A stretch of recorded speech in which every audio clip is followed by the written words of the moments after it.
Serial गुमे किसी के प्यार में सवी रजत को आशिका का सारा सच बताती हुई नजर आएगी। दोस्तों, हम आपको बता दें कि कियान की मौत के बारे में सवी को एक सुराग मिलता है जिसमें आशिका का भी नाम होता है। सवी ये सब बातें आशिका को बता देती है और आशिका घबरा कर सई को लेकर अपने साथ कहीं निकल जाती है। जैसे ही सवी घर पे आती है तो पता चलता है कि आशिका सई को अपने साथ लेकर कहीं गई है। सवी आशिका का पीछा करते हुए पहुंचती है और सई को पकड़ लेती है। तभी वहां पर रजत को भी बुला लेती है। रजत सवी से कहता है कि सवी, आखिर ऐसा क्या हुआ जो तुम आशिका का पीछा कर रही हो। तभी सवी कहती है कि कियान के मौत की जिम्मेदार सिर्फ और सिर्फ आशिका है और मैं नहीं चाहती कि जो इसने कियान के साथ किया है वो ये सई के साथ भी करे। इसलिए बस मैं अपनी बच्ची को इस बुरी औरत से बचाना चाहती थी, इसलिए मैं सई का पीछा करते हुए यहाँ तक चली आई।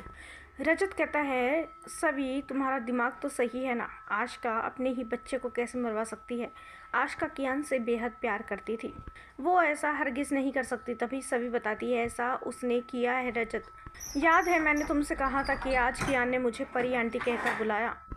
आशिका को ये सब कुछ पता चल गया था। आशिका नहीं चाहती थी कि कियान मेरे करीब आए और आशिका मुझसे अपनी नफरत निकालना चाहती थी, क्योंकि आशिका अच्छी तरह से जानती थी कि कियान को लेकर मैं गई हूँ, मैंने कियान की जिम्मेदारी ली है। अगर कियान को कुछ होता है तो सारा का सारा ब्लेम मुझ पर आएगा। वो मुझसे दुश्मनी निकालना चाहती थी, इसलिए उसने कियान को ही गायब करवा दिया। उसने ज़बरदस्ती कियान को किडनैप करवाया, लेकिन किडनैपिंग होने के बाद कियान का मर्डर किसने किया ये मैं भी नहीं जानती। लेकिन सारे की सारी स्टोरी ये आशिका से जुड़ी हुई है।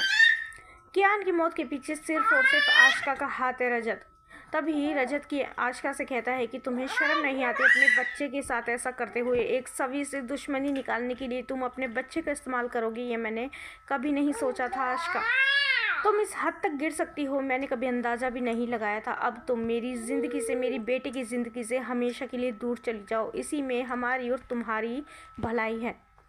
दोस्तों, सीरियल में आए इस ट्विस्ट को लेकर आप कितने एक्साइटेड हैं, हमें अपनी राय कमेंट्स में ज़रूर बताइएगा। और नहीं किया है चैनल को सब्सक्राइब तो जल्दी से कर ले, जिससे सीरियल से जुड़ी सारी अपडेट हम आप तक लेकर पहुँचे सबसे पहले।